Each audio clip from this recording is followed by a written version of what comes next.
Should fill it.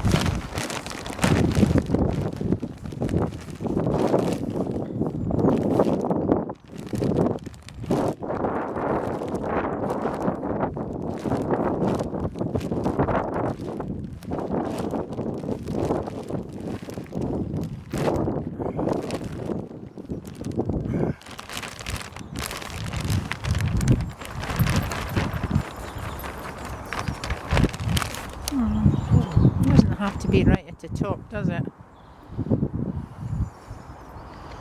That's better.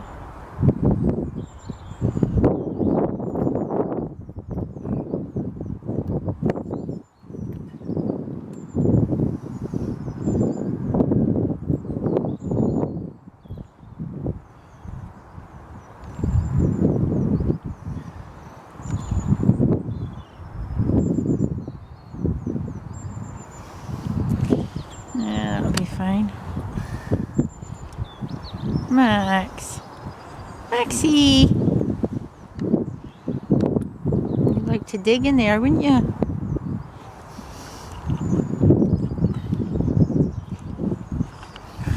Tubers. It's the 9th of February 2016 and the southwest was battered with 80-mile-an-hour winds last night, and this is the result. All my plants were on the floor this morning. This is the second time this has happened to me, but you just got to get on with it, haven't you? Dust yourself off and start again. Luckily I hadn't potted up too much.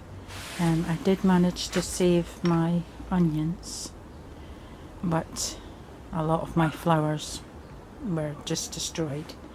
But not to worry. I'll just get this all swept up and then we'll start the video for you. Just bear with me. Folks, I'm going to start sowing my peas. One batch of them.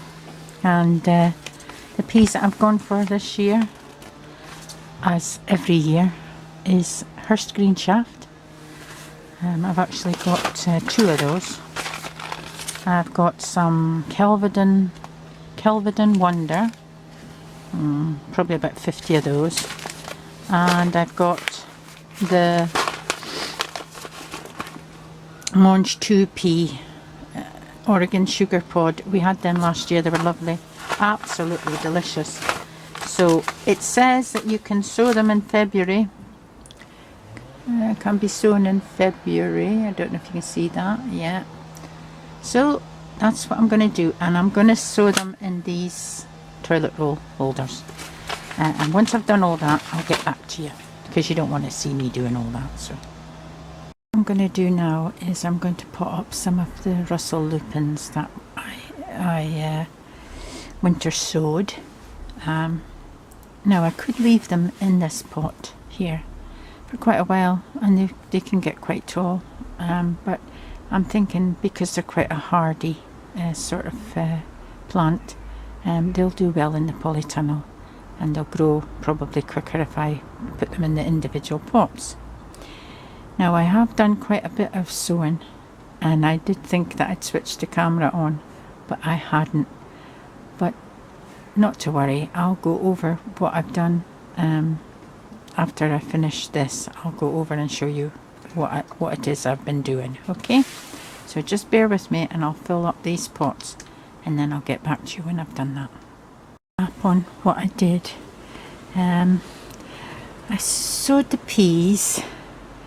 At the back is the Hurst Green Shaft, in the middle is the Kelvedon Wonder, and here is the Oregon Sugar Snap. And what I've done is I've put some rolls in there to separate them so I know which is which.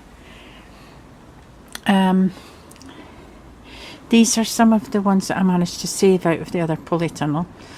And the winds blew everything.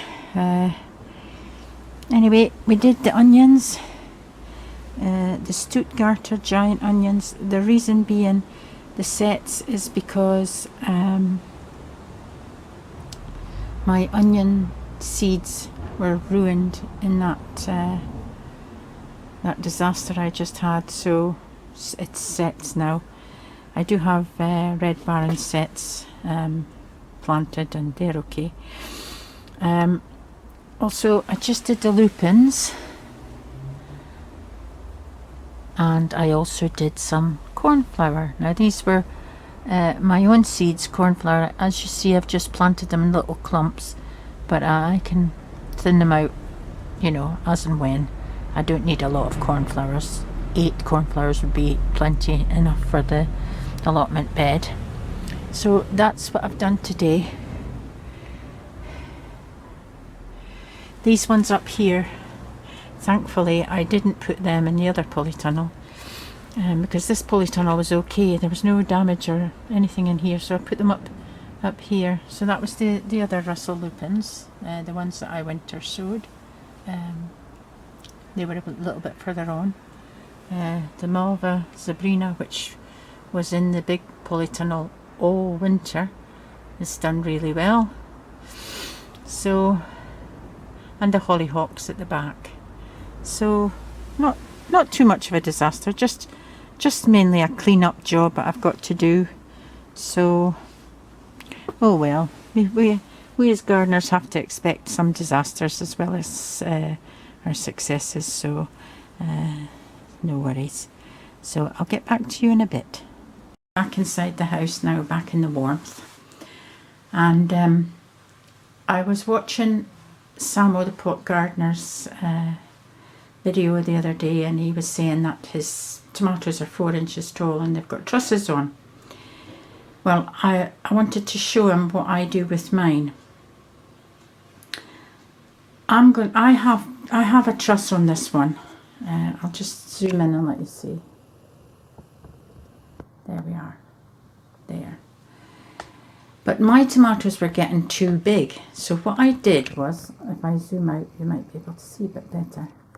What I did was, this is the main stem here. And what I did was I lopped it off there. And what happens is, the sucker will now be the main stem. So this will now be the main stem, and these are suckers which I'm going to pull off. I should actually cut them off because they're quite thick, but we'll cut off those suckers.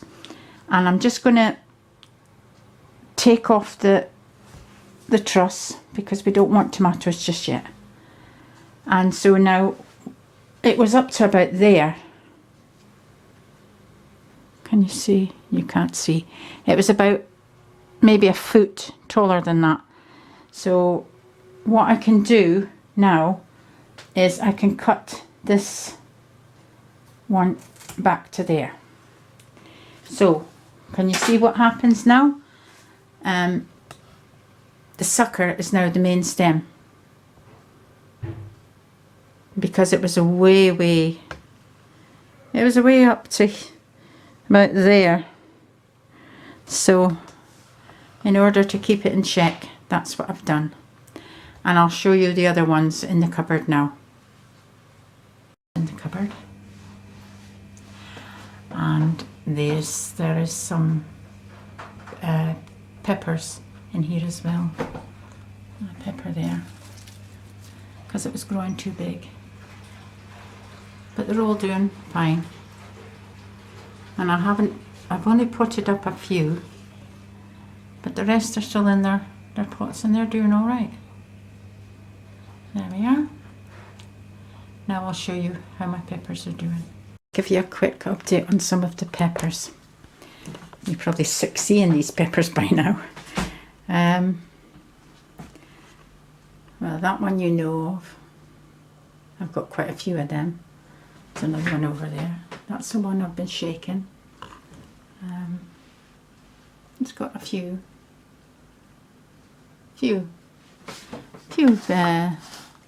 chilies on it, but not near as many as the ones that I've been using the toothbrush on.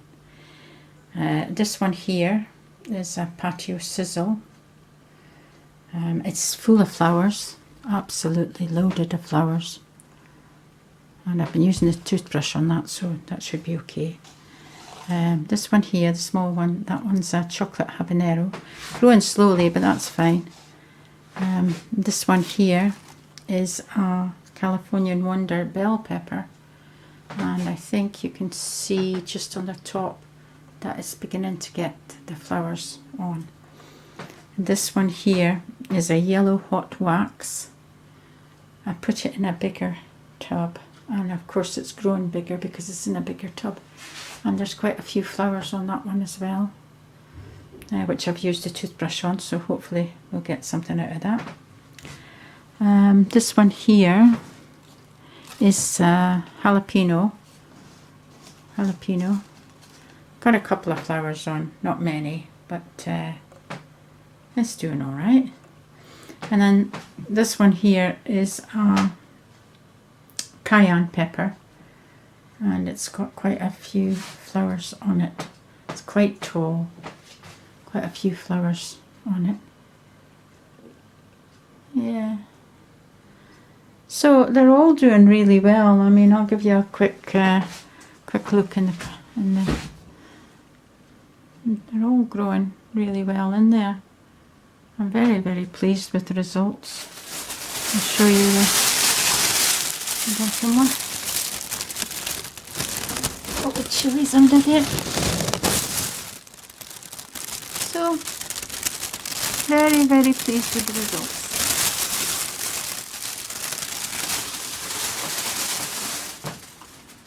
They'll soon be going in the polytunnel.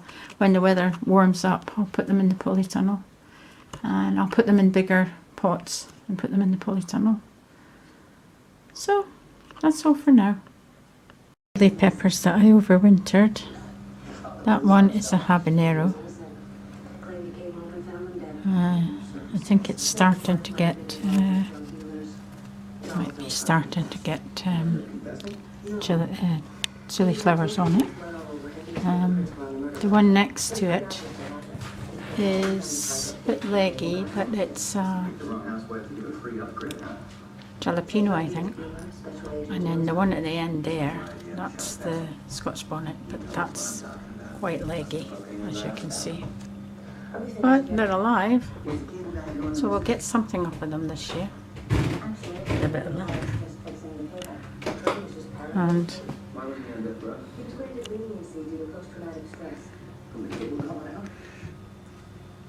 got a sleepy puppy down there.